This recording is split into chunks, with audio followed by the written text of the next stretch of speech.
Queridas irmãs e irmãos, estamos aqui para fazer mais um Evangelho segundo o Espiritismo.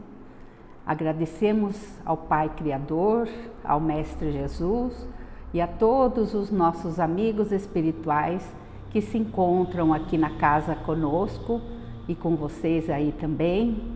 E vamos louvar ao nosso Pai, ao nosso Mestre Jesus, a nossa Mãe Maria de Nazaré, através da oração. Pai nosso que estais nos céus, santificado seja o vosso nome. Venha a nós o vosso reino, seja feita a vossa vontade, aqui na terra como nos céus. O pão nosso de cada dia nos dai hoje, perdoai as nossas ofensas, assim como nós perdoamos a quem nos tem ofendido. E não nos deixeis cair em tentação, mas livrai-nos de todo o mal. Ave Maria, cheia de graças, o Senhor é convosco. Bendita sois entre todas as mulheres, bendito é o fruto do vosso ventre. Santa Maria, Mãe de Jesus, rogai ao Pai por nós, sofredores nesta terra, agora e sempre, que assim seja. Graças, Senhor Jesus. Bem, então vamos ao Evangelho segundo o Espiritismo, capítulo 18, muitos os chamados e poucos os escolhidos. A porta estreita, item 3 e 4, e o 5 também. Entrai pela porta estreita, pois a porta da perdição é larga e o caminho que a ela conduz é espaçoso, e há muitos que por ela entram. Como a porta da vida é pequena, como o caminho que a ela conduz é estreito, e como há poucos que a encontram. Evangelho de Mateus, capítulo 7, versículos 13 e 14. Alguém da multidão lhe perguntou: Senhor, são poucos os que se salvam? Ele respondeu: Fazei esforços para entrardes pela porta estreita, pois vos asseguro que muitos procurarão por ela entrar e não poderão. E quando o pai de família tiver entrado e tiver fechado a porta, e que, estando do lado de fora, começardes a bater à porta dizendo: Senhor, abre-nos, ele vos responderá: Eu não sei de onde sois. Então recomeçareis a dizer: Comemos e bebemos em vossa presença e ensinastes em nossas praças públicas. E ele vos responderá: Não sei de onde sois, afastai-vos de mim, vós todos que cometeis iniquidades. E então haverá choros e ranger de dentes, quando virdes que Abraão, Isaque, Jacó e todos os profetas estarão no reino de Deus e que vós outros ficareis excluídos. Virão do Oriente e do Ocidente, do Setentrião e do meio-dia, muitos que terão lugar na festa do reino de Deus.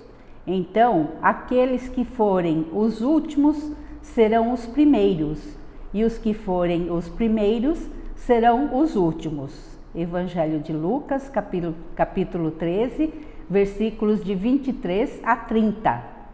Larga é a porta da perdição, porque as más paixões são numerosas e o caminho do mal é frequentado pela maioria.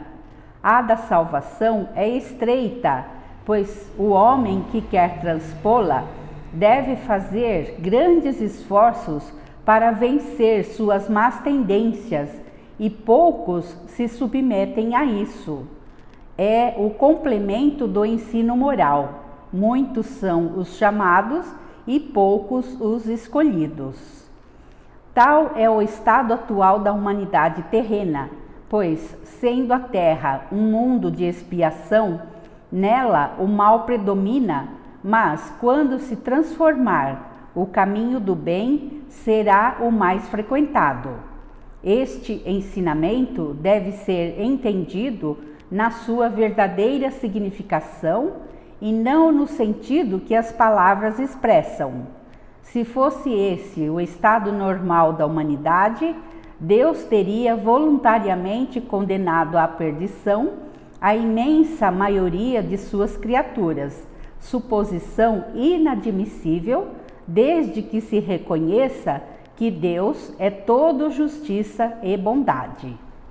Mas de quais faltas esta humanidade seria culpada para merecer uma sorte tão triste no presente e no futuro, se estivesse na sua totalidade relegada à terra, e se a alma não tivesse tido outras existências? Por que tantos entraves no caminho? Por que essa porta tão estreita para ser transposta por tão poucos, se a sorte da alma está definitivamente fixada após a morte? É assim que, com a ideia de uma única vida, o homem está sempre em contradição consigo mesmo e com a justiça de Deus. Com a vivência anterior da alma e a pluralidade dos mundos, o horizonte se alarga. A luz ilumina os pontos menos esclarecidos da fé, o presente e o futuro tornam-se solidários com o passado, e então, só assim, se pode compreender toda a grandeza, toda a verdade e toda a sabedoria dos ensinamentos morais do Cristo. Então, comecemos com o título deste capítulo: muitos os chamados e poucos os escolhidos. Isto quer dizer que Deus nos chama sempre, mas não são todos que aceitam. Muito poucos são os que querem largar dos prazeres mundanos, ou seja, se deixar aproveitar pelas coisas terrenas, materiais, se esquecendo do seu ser essencial, que é aonde está latente todas as virtudes da nossa alma. Então, se nós nos deixarmos levar apenas pelos prazeres e não buscando uma disciplina, buscar nos educar, fazer aquilo que devemos nos esforçar, na verdade, para fazer as coisas que vão ter um resultado positivo no futuro, nós acabamos nos deixando levar pela indisciplina em todos os aspectos da nossa vida, tanto dentro de casa, com a nossa família, vivemos de qualquer jeito, sem respeito, sem amor, conosco mesmo, nos deixando viver como uma folha ao vento e não tendo disciplina em nenhum hábito, por exemplo, o de comer qualquer coisa de qualquer jeito, se deixar levar pelos hábitos que levam a dependências de álcool, de outras drogas, de cigarro, né, que é outras drogas também, da maledicência, do julgamento das pessoas. Então, muitas vezes nós, enquanto ainda não desenvolvemos o nosso espírito para as coisas espirituais, fica difícil olhar para isto, para essa disciplina que precisamos ter para nos educar e atuar no lado bom da virtude, no lado do belo, do amor, da espiritualidade, e nos deixamos levar pelas coisas materiais, porque aparentemente é mais fácil. Só que nós temos que lembrar que somos espíritos eternos, que temos outras vidas ainda a vir, que o Espiritismo nos explica que através da reencarnação nós vamos vivendo muitas vidas, e a vida atual é o resultado daquilo que já vivemos no passado. e, portanto, os erros que cometemos no passado, hoje estamos aqui para repará-los e fazer coisas boas para a evolução do nosso espírito. Mas se não nos tocarmos desse chamamento que Jesus nos ensinou para procurarmos viver disciplinadamente, que seria essa porta estreita, que muitas vezes a gente acha que é difícil, né?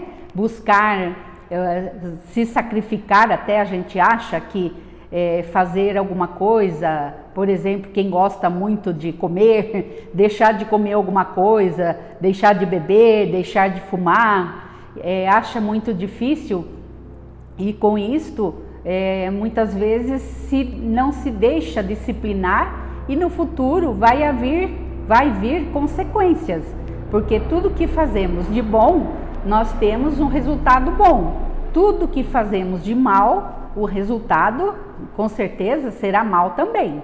Então não adianta a gente pensar que dá para viver fazendo tudo aquilo que nossa alma muitas vezes mostra a tendência para essas coisas prejudiciais, e no futuro a gente vai ter que reparar esses erros, porque não precisamos viver virtuosamente, achando que tudo é proibido, mas na medida do possível e amorosamente, nós devemos sim ir corrigindo os nossos defeitos de caráter, para que assim a gente possa apressar a nossa evolução e partir para um mundo melhor, para uma vida melhor.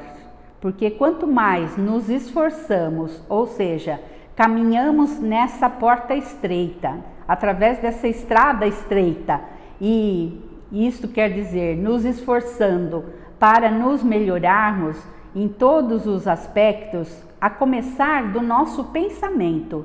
Quando partimos para o esforço do pensamento positivo, a nossa vida já vai começando a melhorar, porque nós atraímos espíritos bons, energias boas para a nossa vida, e nós então já começamos nesta vida presente mesmo a perceber um estado novo de contentamento, de alegria, de felicidade.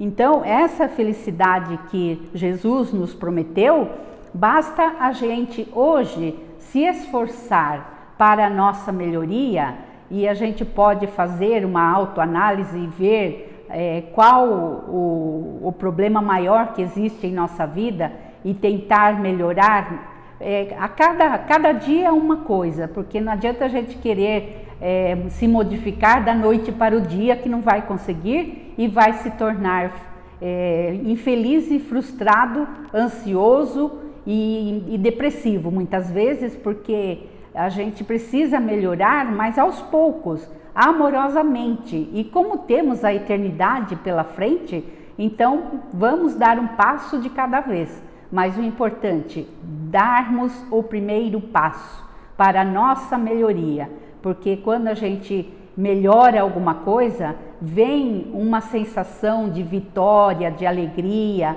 de sucesso, de êxito em nossa vida, e a gente passa a ser uma pessoa melhor e mais feliz. E isto, no começo parece muito difícil, mas com a prática da caridade, do amor, e nos ajudando a sermos pessoas melhores, nós vamos vendo que o princípio é difícil, mas depois fica tão fácil, tão automático, que as coisas ficam bem para nós, e a gente passa então a ter esse sentimento de gratidão, de alegria, de felicidade, e as coisas começam a melhorar em todos os aspectos para nós. Então basta a gente sempre lembrar dessas lições que Jesus nos ensinou e praticá-las no nosso dia a dia para conosco mesmo, mas desta forma, amorosamente, porque assim nós vamos conseguir, com fé, perseverança e gratidão. Que Jesus nos abençoe hoje e sempre.